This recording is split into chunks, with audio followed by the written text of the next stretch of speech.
First up, what the heck's going on here? Dozens of sheep have been eerily walking around in a perfect circle for 12 days straight. Where? In China. Now, is it aliens? We don't know. Have they been brainwashed by the liberal media? We don't know. Nobody seems to know while they're walking in circles.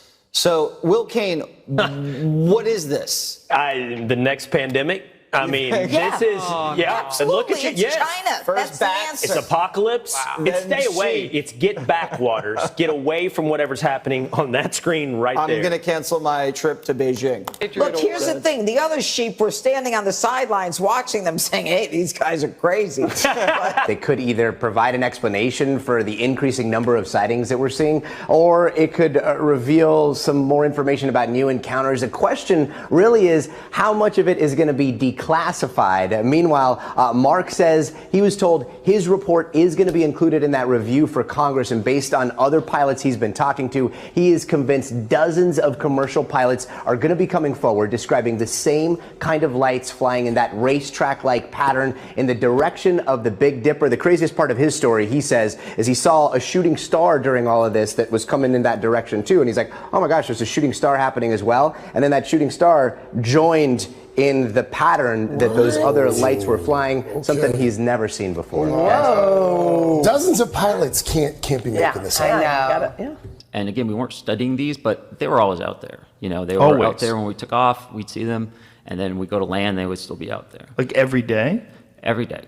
Every day? Every day. So you guys go from not having any idea that these things are out there to an upgraded radar system to seeing them every day. Yeah.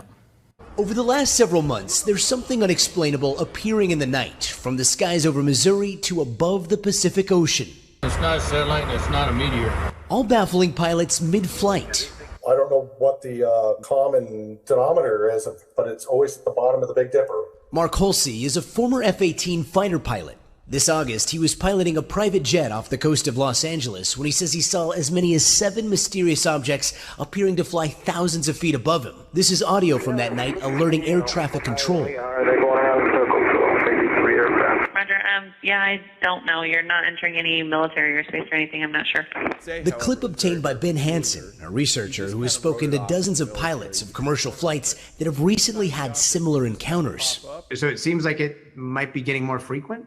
It's either getting more frequent or it's getting noticed more. Okay, there it is. But while no one seems to know what they're seeing, Holsey is sure these fast-orbiting objects aren't satellites or any known military aircraft.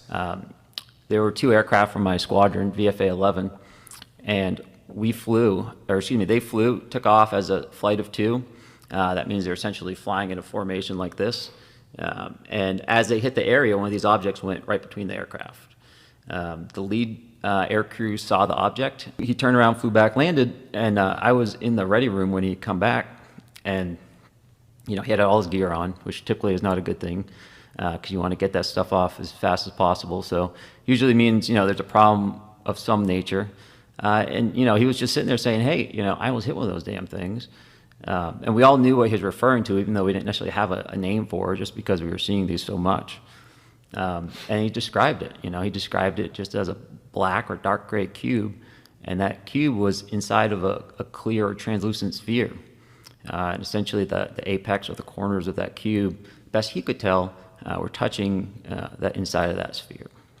And that description mirrors many of the descriptions that people have had of these, whatever you want to call them. Whether they're calling them UAPs now for some strange reason. UFOs is I don't know, does it have a dirty connotation to it? And is it tainted because of so many crazy people talk about UFOs? Is that what it is? It does come with a lot of assumptions baked in. Yeah, it baked in. So that's something, but whatever it is, that is a design that people have reported seeing before. Now, is it aliens? We don't know. Have they been brainwashed by the liberal media? We don't know. Imagine being able to text or send email using only your thoughts. It's more than just wishful thinking, and it's opening doors for potentially millions of people suffering from severe paralysis. The creators behind the mega hit show Westworld have something new coming to the small screen, The Peripheral. Their new mind-bending series set to premiere in 2 weeks in 240 countries. So he's got these implants in his body, which are kind of amazing. They give him a situational awareness that he shares with all the guys in his unit, but at the same time, they all suffer from the same kind of unique PTSD as a result. So that's a really interesting element. How Tesla aims to bring humanoid robots into the workplace. They look like that. And eventually they could end up in current digital alternatives, especially ones which are stable and approved by central banks. They are called central bank digital currencies, or CBDCs. They are much like cryptocurrencies, but much more stable. That is because they are controlled by governments. Several countries have launched their CBDCs. In Europe, Norway too is now testing its own digital currency. Cryptocurrencies like Bitcoin are booming, and now the U.S. is looking into creating its own digital dollar. As KVU's Darenisha Heron shows us, that would come with some big changes to America's financial system. Using banks as we know them could soon be a thing of the past. President Biden ordered the Treasury Department to consider creating a government-regulated digital dollar. It would be probably as simple as opening up an app and you could have some banking services, including loans. China has created its own form of digital currency. Known as the digital yuan, the currency will be owned by the central bank. This is the first major economy to create its own digital currency. The digital yuan isn't like Bitcoin, which is not backed by a government or central bank. Internationally, it's a whole other ballgame. So there are definitely people out there who fear that this China's central bank digital currency is being used to challenge the supremacy of the US dollar, because the US dollar right now is the world's most powerful currency. It can be used for many different things, for example, sanctions. And having a Chinese central bank digital currency circulating all over the world could be one way of undermining So I need cash now. How much? How much you got? 1,000 if I make it to the next level, which you could maybe help with. That's just one pill. Which is one day, ain't it? And I got something big coming tonight, so we'll have the rest tomorrow. All right, orient me. Squad of Nazis in the house. We're in the bar. Who's we? Me and Reese and some dude from California. He hired us to get him past level 20. Keep saying, chill. Annoying as all hell. Reese is the one in the beret. Hurry up! Okay, what's going on here, and who exactly is your character? A Harvard professor believes a meteor that crashed off the coast of Australia nearly a decade ago may actually be an alien spacecraft. Wow. Astrophysicist Avi Loeb is planning a $2.2 million expedition to retrieve the mysterious object, and he's hoping it might help answer whether we're alone or not in the universe. Joining us now is astrophysicist and Harvard professor himself, Avi Loeb. Good morning to you. What do you expect to find off Australia's northern coast? Well, the meteor was discovered in 2014 by the US government, about 100 miles off the coast of Papua New Guinea. And the material of it is tougher than iron, based on the data. So the question is whether it's just an unusual rock, or perhaps a spacecraft from another civilization.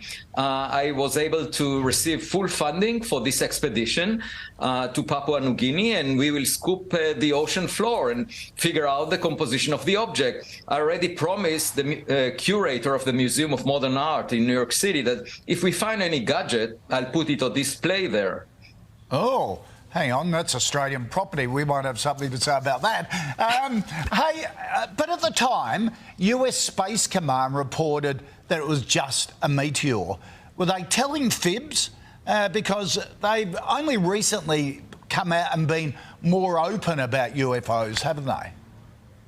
Yes, they did. But in this case, it was U.S. government sensors that detected an object that entered the atmosphere. They're monitoring the sky for any ballistic missiles for national security purposes, and they could just see a fireball and the speed by which the object moved, and that indicated that it came from outside the solar system. So they don't really know what it is, and that's what we plan to figure out.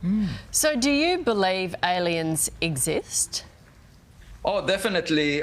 We now know that most of the stars, like the sun, formed 5 billion years before the sun, so there was plenty of time for any civilization next to them, and there are tens of billions of them in the Milky Way galaxy alone.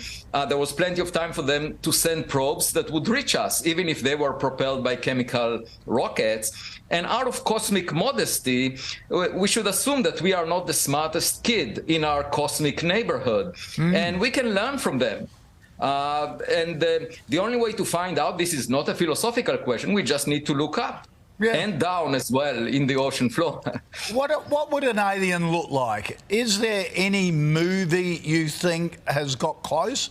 Do they look like E.T. or anything like that? You know, travel through interstellar space would be very difficult for biological creatures. We were designed to survive on a rock like the Earth by natural selection, but artificial intelligence systems could in principle navigate through space for a very long time, and they could survive the hazardous conditions of interstellar space. So the way I imagine it is some equipment that is far more advanced than what we possess, because they had more than a century to develop their science and technology. And, you know, we could learn from that. It would give us a sort of a sense of what our future might be like. Okay. Gee, okay. Well, like a flying robot. Hey, when you arrive, we'll chat again.